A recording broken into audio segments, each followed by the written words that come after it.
আদালতের রায় অনুযায়ী দ্রুত নিয়োগ সংক্রান্ত সুপারিশের দাবিতে বিক্ষোভ করেছেন শিক্ষকরা। সকালে সচিবালয়ের সামনে অবস্থান নেন। সিলন ফ্যামিলি ব্লেন্ডের কড়ালিকার আর সতেজ স্বাদের পারফেক্ট ব্লেন্ডে স্বপ্নেরা মিলুক টানা। 13তম ও 14তম শিক্ষক নিবন্ধন পরীক্ষায় নিয়োগপ্রাপ্তরা। তাদের দাবি 2016 সালের 13তম এবং 2018 সালের 14তম শিক্ষক নিবন্ধন পরীক্ষায় চূড়ান্তভাবে উত্তীর্ণ হন তারা। শূন্য পদের বিপরীতে সরাসরি তাদের নিয়োগের কথা ছিল, তবে তা না হওয়ায় আদালতে রিট দায়ের করেন তারা।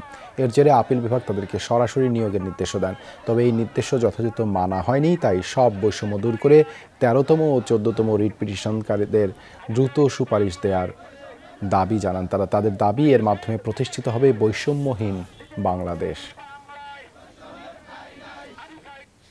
আজকে 15 মাস অতিক্রম হয়ে গেছে। আমরা এনটিআরসি এবং শিক্ষা মন্ত্রণালয় সচিবের কাছে বারবার ধর্ণা দিয়েছি, তারা আমাদের রায় বাস্তবায়ন করে নাই। আমাদের দাবি একটাই, আমরা নিয়োগ চাই। যতক্ষণ না পর্যন্ত আমরা নিয়োগ না পাবো ততক্ষণ পর্যন্ত আমরা আমাদের আন্দোলন প্রত্যাহার করব না।